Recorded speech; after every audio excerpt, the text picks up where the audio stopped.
there's so many of those small, subtle things you hear and see and smell that invoke in me all sorts of emotions growing up here. From sunrise to sunset, my days were just filled with chasing birds, fishing, climbing the hill, and of course my friends were the children of my father's workers. The time eventually came when I turned 6 that I was sent off to school. It was boarding school, and I had just assumed that they would come too. And I was told that no, they couldn't. You know, the blacks at my age never had the opportunity to go to school. And so this project is a way of, you know, not giving them, because they've outgrown it, but their children, their grandchildren, an opportunity to have what they never had. I thought I would bring my 30 years of knowledge building a curriculum for 3 to 5-year-olds to South Africa. It would be impossible for me, you know, a teacher from America, to offer preschool education. What kind of curriculum are we going to provide these kids when they haven't culturally experienced anything that we have here? We were very fortunate to partner with a nonprofit company in East London called ITEC. My name is Ndileka. I'm working here at ITEC as a senior facilitator of ECD, Early Childhood Development. They have already been taking mothers from the village and then teaching them a curriculum that is appropriate for 3, 4, and 5-year-olds. Now that the teacher is trained, the teacher is attending courses, the community recognizes them, that this good work that they are doing. We need to provide stimulating, we need to provide challenging.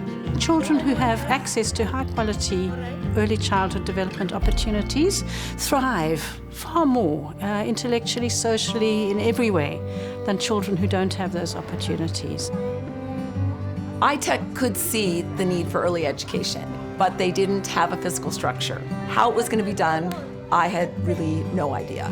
It was when I came back home and talked to my husband. He and I were thinking around the table one night, and he said, I've got it, a shipping container. And it just struck me like a light going on, is that they're relatively cheap, they're movable, the containers are available worldwide.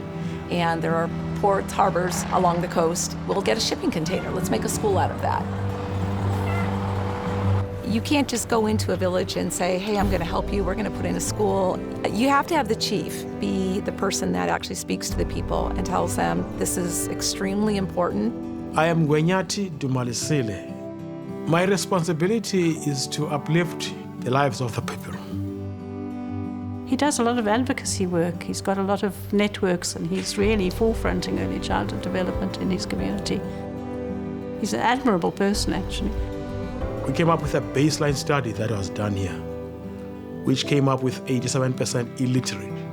Illiteracy is high as 87%. Rural areas have historically been left out and are still left out.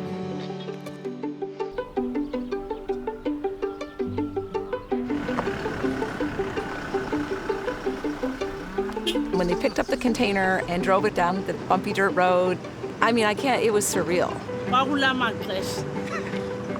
Kwakulamaxesha sasingavuyi ndevama ngentsholo ethithi phaa sithi ndaphuma ndasimele ndandoti nantsi indlu yabantwana bethu, nantsi indlu yabantwana. Ndathi ubheke endleleni ndabe ndingabaleki, kungemandi, kumandi apha entliziyweni kuthi bazali badlezana. Swarms of children came out, and it was an unbelievable moment.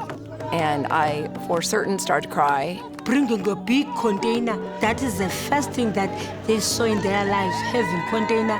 That is a success. Woo! It was mind-boggling, my brother. It boggled my mind. The container is bright, telling everyone that we do have a daycare center here. Look at us. Yo, ndivuya kakhulu. Kakhulu, because ndiyakhomba ngoku and nabantu banayo into othi ngi-appreciate leni ntoni ngiyayibona banayo nayo umdla.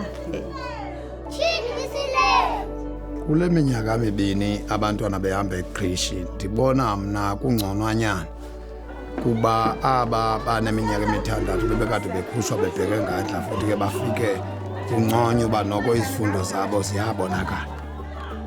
Community members are talking about their school, the word is out, And the opportunity for us to put in another one each year, if not 2 a year, is huge. The next 6 months, we're going to make a second school. And if we built 100 schools and those children all continued to stay in school, I mean, can you imagine the difference and the effect that you would have on a community? Mirror to you are educated. The sky is the limit. Just create that environment that is conducive to learning here. You will see wonders. There's a beautiful concept that is used worldwide, globalization. I want them to be the citizens of the world.